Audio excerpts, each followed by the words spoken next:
Hey guys, we're in the middle of our Kickstarter campaign and it's time to get serious.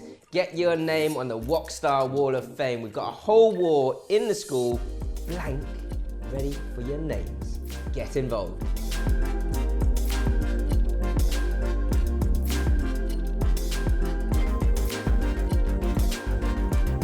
Hi guys, Jeremy here from School of Wok and Katie from QKatie. Not cute Katie, QKatie. Although if you think I'm cute, that's cool too. Okay. Anyway, we won't go there. Oh, welcome to Wok Wednesdays. This week it's one of our suggestions from loads of our subscribers. American style Chinese orange chicken stroke tofu.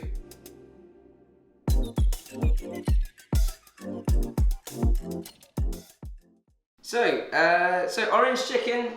Yes. Is it real food? It's a thing. Okay. It is a thing. Right. Okay. Yeah, I mean, for as long as I can remember, going to Yeah. Chinese restaurants, orange chicken was usually one of the dishes on the table. Okay, all right, Yeah. but it's definitely American Chinese, isn't it? Yeah, 'Cause- my mind's kind of blown. I didn't know that it was so specifically American. Yeah, I mean here you got your sweet and sours, like and Right, similar. Yeah, chili beef's a big thing here. But I would say that they're very anglicized Chinese dishes. They're things that were almost made up or revamped here. Yeah. Sweet and sour is a big flavour in Chinese cooking. Right. Which orange chicken essentially is a sweet and sour chicken.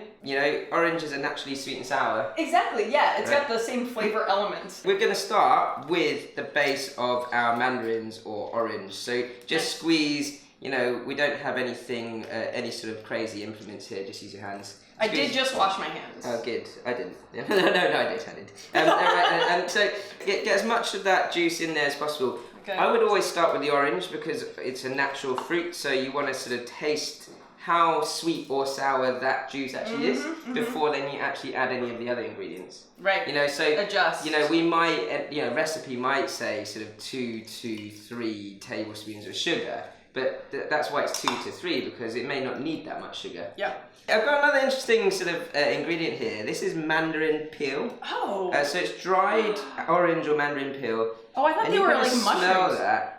Oh, yeah, whoa. you've got a sort of bittersweet flavour from, and you can get these from Chinese supermarkets. We're not going to use all of the peel, but what I've done is I've soaked that in hot water, and you get that sort of really nice aroma. For the most part, we'll just use the water, but we'll probably put sort of one of those pieces into the sauce when we're bubbling it away, and it will take a lot of flavour from that. What you don't want to do is put too much.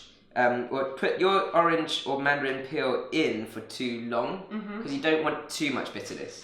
But you want a depth of flavour. Yeah. Okay.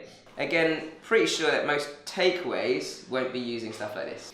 So we've got your mandarin water. We're going to add to that. And you can see there. Water. And this will thicken up later on, and then we're going to start to compile the rest of the sauce. Cool. Let's taste that and see what how sour we think it is, or how sweet these mandarins are. Well, they're quite tart. Yeah, they are quite tart. But I can taste that. The mandarin water. The mandarin water. Yeah, okay, exactly. Yeah, it's nice. It's good, but it's good. It's the depth of flavour, not too much, right? So we've got your barbecue sauce, which again, if you sort of dip the end of you taste that. It's got a slight smokiness, tomatoey paste almost. And then that will sort of accentuate the colour as well. So we're going to pop all of that in there, I would say. And then ketchup. The magic ingredient for most sweet and sour bases. So yeah, just go for all of that ketchup, and then we'll give it a mix, and we'll taste it with the sweetness of the ketchup before we then add the sugar. Give that a good mix. Just have a little taste of that.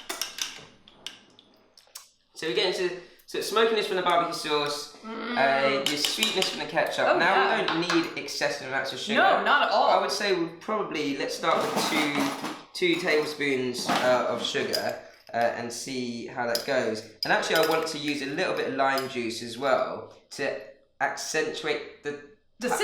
Yeah, the citrus flavour. Yeah. So we've got 2 tablespoons of sugar in so far. Of course, it will take a little bit of melting. So give it a little stir for another sort of 30 seconds or so. Let that melt through and then we'll taste it again. How's that taste now? It's really nice. Yeah? It's really nice, but I see what you mean. I think it could use... Yeah, I think that's sweet enough, don't you think? Yeah, I do. Yeah? I do. I think it could use that lime. Exactly. So a squeeze of maybe half a lime should finish this off and just sort of lift that sour flavour. Yes. Oh my god! How goes that? I mean, that makes a significant difference. Yeah, but you don't taste lime, you taste the mandarin or the orange as a real base. I mean, I would even describe the difference that makes as the difference of, oh my god, I want more. Like, it added the element that just made it addicting. Exactly, and that is the epitome of Chinese food. So if you get the balance right, you're looking for that perfect balance of flavour, texture and colour, right? And if the perfect balance of flavour is there, then you just want to keep going. That's why it's so Moorish. Yeah. Okay, so that's what we're going for. Sauce, pretty much there. We'll pop one of those in there so that we get a bit more flavour from that. And that's ready for our stir frying at the end. So, I've got chicken, you've got tofu, but we're going to prep a little bit of onion and ginger and garlic. Classic Chinese base. We want your onion nice and thin. So just take the ends off. And you study at the Cordon Bleu? I did, in Paris, and you did here in London. We did. I did here. So this is a head-to-head on London versus Paris as to what teaching is actually better. I know. I hope that Paris. I hope I don't disappoint Paris right now. Finally, you can get it the better. Just a quick base of onion. We're going to put a bit of ginger and garlic with that, but what we'll do is I'll set up a wok clock and you can set up a wok clock. Okay, so onions go at 12 o'clock on your plate. Yeah. And then we've got a little bit of ginger and garlic, the core of Chinese cooking. Yeah. Yes. With your ginger, we probably only need sort of half of that amount each. Okay. Peel that. And then we're going to go for nice julienne, as the French like to call it, or the Chinese matchstick. So as fine a matchstick as you can get. Or just throw your ginger on if you want. Whichever way you want to do it, up to you. I've still got my ginger. I like floor ginger. Okay, nice fine matchsticks of ginger. Okay, so we've got your ginger, garlic, and then actually, even with your garlic, you can just sort of peel it, and then slices is absolutely fine. You don't want to go too fine on it, so just simple slices that can go with your ginger. Look, tofu obviously is very different to a piece of chicken breast. True. But what we've done with your tofu is we've pressed that. We're going for like sort of escallops of chicken. Okay. So we'll go for a similar sort of thing with the tofu. With my chicken, of course, I'm just going to butterfly it out and then just open that up like that. And I think each escallop, if I can, get it as sort of thin as possible. So your tofu probably go for about half a centimetre, and then nice sort of chunks like that sort of size. So I think maybe something like that. like that. And you might want to cut your tofu in sort of half and then do those slices. Yeah. Okay. Okay. I'm only going to do sort of one chicken breast here because you can get quite a lot out of it. And then you don't need to sort of do anything else with your tofu, but with the chicken, I'm going to bash it out. So I flatten. Get rid of some of your aggression there. Yeah. London transport this morning. Yeah, exactly. Okay, so I'm going for a nice sort of good size escallops, but sort of still pick-upable. Yeah. If that's ever a word. It is a word now. Yeah. Right, I've got a bowl for you. Thank you. And then we're just going to pop the protein in. We're going to marinate this, but with yours you have to be quite light with it because it's tofu. It can easily break up. Yeah. So when you're marinated, don't sort of really massage it too much. Okay. Classic Chinese marinade. Yeah. We keep it really simple. Light soy sauce, sesame oil, and usually a pinch of sugar. But this sauce has got so much sugar in it. I wouldn't add any more. Okay, so light soy sauce, we literally just want like a good drizzle over the top of your tofu. And then I'm going to use the rest for my chicken. Yeah, right. So, and this will give a base of flavour, and again, that sort of layer. May as well finish it. That sort of layering of flavour is really important. Sesame oil, yeah. Great. All right, a little bit of sesame oil, yeah, and then the same again. We just go straight over the top. Okay. Give that a good mix. For me, I'm going to have to massage this. For you, just gently sort of roll it around without trying to break your tofu too much. Yeah. Straight through, and I'm going to really sort of massage that chicken through so I can get all that flavour up from the chicken. So, egg, this is to help stick your corn flour around. Alright, so you're just going to place your egg over top and just gently sort of run that egg around the edge of your tofu. You don't have to be too precise with this.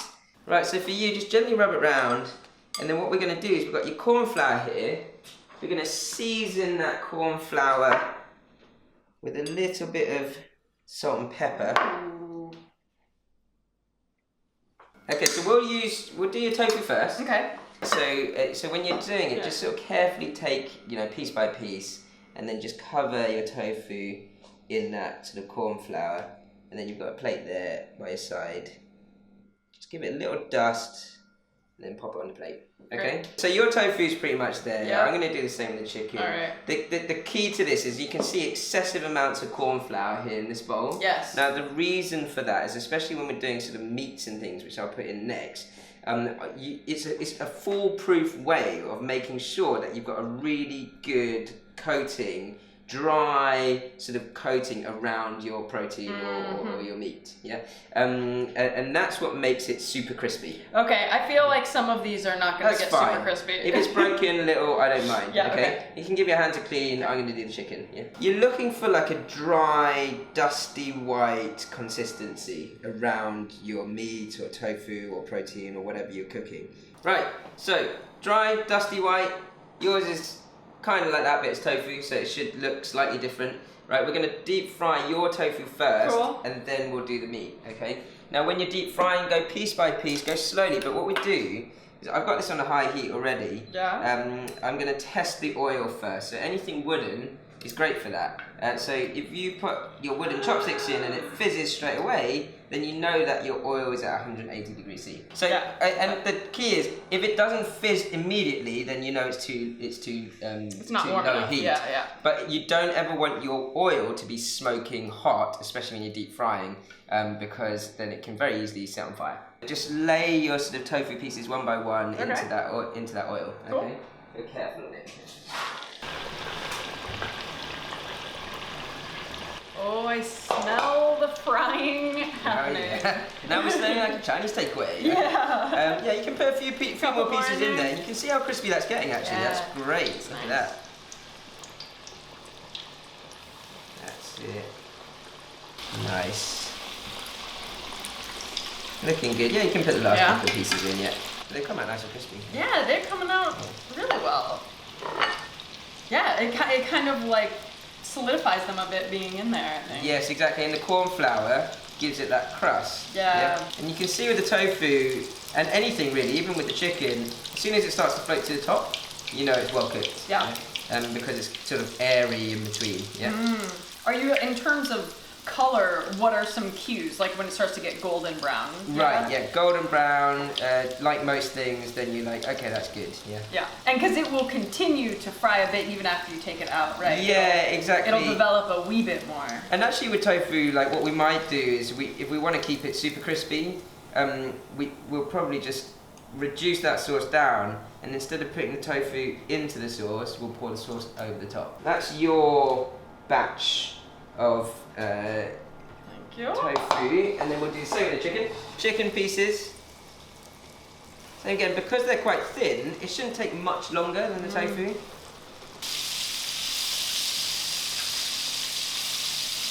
I'm just going to allow that to crisp up for the last sort of 30 seconds, because I'm not going to double fry this, but you can, as I say, you could if you wish. But actually what I'm seeing is that these bits of chicken are actually really crispy already. They're looking good, yeah. Right, so crispy, that's super crispy, right? Yeah. Okay, so we've got your crispy chicken. That looks good. And we're just going to take those pieces up. It looks a little bit like homemade KFC right now, which is not a bad thing. Not a bad thing at all. And with the chicken, I will quickly wrap it into the sauce at the end, right? I think with the tofu, it's sort of sauce, pour it over the top. Right, because we're looking to keep as much texture, crispiness. Yes, exactly. Yeah. So all we have to do now is finish off your stir fry. I'd say you've gone a little bit excessive on the oil there. Yeah, let me take a little bit. I just got happy squeezing that bottle. Right, so little bit of oil, and then we're going to go in with your onions first. Okay, onions first. Onions first. Okay. And you can see my wok is really smoking hot right now. When it's smoking hot, just sort of give it a good fold through. If there's too much heat, then a tummy in the head would work at this point. Round and round, back and forward, round and round, back and forward. You see that? You lift it up. Oh, yeah, try and keep your spoon downwards. Oh, keep it down. Right. Next up, let's make sure it comes to a good heat first. That's it. You want to hear that sizzle. Never lose your sizzle. I hear the sizzle. Right. At this point, when it's smoking hot, your garlic and your ginger. Okay. Garlic and ginger. And fold that. Continue to fold that through. You can smell that sort of ginger and garlic cooking nicely. Yeah. You're just going to keep moving that around a little. And I'm at a stage, you're probably about 30 seconds behind me, so keep it on the heat for a bit. And then I'm going to take a good bit of this sauce, and I'm going to pour that into my hot wok. Yep. Leave that on the heat, that's it. You want your wok to be smoking hot before you pour your sauce in. So you can see now, your wok's smoking hot, right? Yep. Now we're going to pour your sauce in. Great. Okay? And the reason for that is an immediate, like, sort of bubble up. Yes. Yeah? Right? And you can see my sauce is thickening up. At the point where it's sort of a nice, sort of syrupy consistency, which I'm almost there, that's when I'm going to add my chicken. Got it. If you want to do it with your tofu or some of it, you can. Yeah? Okay. Right, just have a little test. So my chicken's ready to go in. And watch this, okay? Chicken goes in, and at this point, high heat, all I'm going to do is 1, 2, 3, 4, 5, until it's all coated, and then it's ready. Wow! And then I'm going to switch that heat off. So that sort of quick wok toss is really important if you want to get this to coat but not lose the crisp. Tofu in. A good handful. Good handful. Yeah. Okay. I'm trying not to break it. It's okay. I think still. Okay. That's the art of the wok toss. We'll see how well you do. Yeah. Okay. Okay. Good. Now go for it. Oh gosh, 5 Chaz. minutes. 1. Oh, keep it in the wok. Oh, Yeah. Yeah. Good. One more. One more. That's it. Way done. Okay. Right. So that's it. You're done. You want to switch that off and then serve it up so that you don't lose the crisp. Nice. That looks beautiful. That looks good. Moment of glory. I'm so excited. Dig in. All right. I mean, are you gonna cut yours? No, he's just biting off it. I was trying to be a lady, but it's okay. I'm not actually that much of a lady. There's no polite way of eating Chinese food. You just have to dig in and make the guys behind the cameras really jealous. Oh my. How is that? Jez. Yep. Spot on. Yeah. Yeah, man. Does it take you back to your childhood? Better. Less gloopy? Lack of gloop is definitely a good thing. If you like this recipe and you want to learn more, thanks to our lovely guest chef today, Katie from Keeping It Quirky. Yeah. Keep It Quirky. My YouTube channel is just QKatie. QKatie, Katie, however you want to say it. Don't forget to subscribe.